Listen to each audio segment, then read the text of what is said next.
राष्ट्रवादीच्या देवगिरीवरील बैठकीत चाकणकरांच्या राजीनाम्यावर वरिष्ठांचं एकमत। रुपाली चाकणकरांच्या वर्तवणुकीमुळे पक्षाला डाग लागला। बैठकीत आमदारांचा आक्रमक पवित्रा।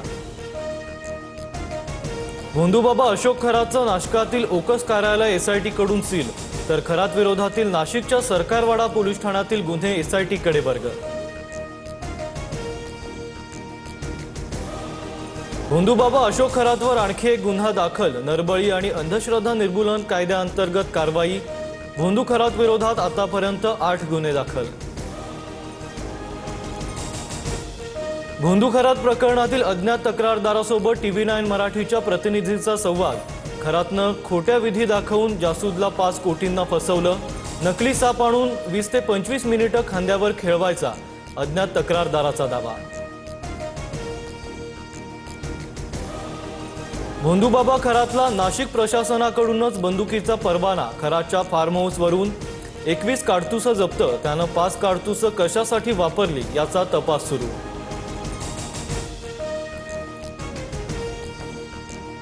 स्वतःला अंकशास्त्राचा तज्ञ सांगणारा भोंदू खरात 10वी नापास। भोंदू गावातून अंडी चोरून विकत होता। गावकऱ्यांनी सांगितले किस्से, तर कहांडळवाडी ग्रामस्थांकडून खरातचा कोंबडी चोर असा उल्लेख। भोंदू खरातच्या शिवनिका संस्थांचं बँक अकाउंट सील। खरातच्या कुटुंबियांच्या नावावर असलेल्या जमिनी, घर आणि दुकानांची चौकशी। नोंदणी विभागाकडून राज्यभरातील मालमत्तेचा शोध सुरू।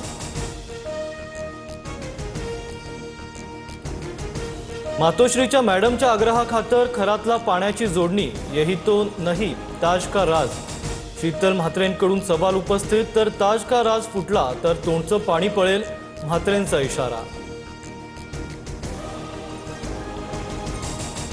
संजय राऊतांनी राज्यसभेसाठी शरद पवारांचं नाव का घेतलं? खासदारांच्या बैठकीत प्रियंका चतुर्वेदींचा सवाल, तर मी पक्षप्रमुख, सर्व अंतिम निर्णय मीच घेतो। ठाकरेंनी संजय राऊतांची बाजू घेतली। संजय राऊतांनी बैठकीत खडाजंगी झाल्याचं वृत्त फेटाळलं। मी बैठकीत नव्हतो, पण तिथं असं काही घडलेलं नाही, संजय राऊतांची प्रतिक्रिया।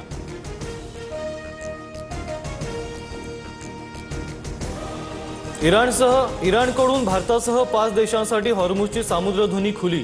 भारत, रशिया, इराक, चीन आणि पाकिस्तानला मोठा दिलासा। इराणचे परराष्ट्र मंत्री अब्बास अराघची यांची। मुंबईतील गॅस टंचाईचा कामगारांना मोठा फटका। हॉटेल व्यवसाय ठप्प झाल्यानं कामगारांचे हाल। गॅस अभावी कामगारांचं शहरातून गावाकडे स्थलांतर। गॅस टंचाईच्या पार्श्वभूमीवर राज्य सरकारकडून रॉकेल वाटपाचा निर्णय। प्रति कुटुंब किंवा शिधापत्रिका असलेल्यांना 3 लिटर केरोसिन मिळणार। राज्यातील अनेक जिल्ह्यांमध्ये पेट्रोल पंपांवर नागरिकांच्या रांगा। संभाजीनगर, नाशिक, नागपूर, जालन्यामध्ये पेट्रोल पंपांवर वाहन चालकांची गर्दी, तर अनेक ठिकाणी पेट्रोल पंप बंद।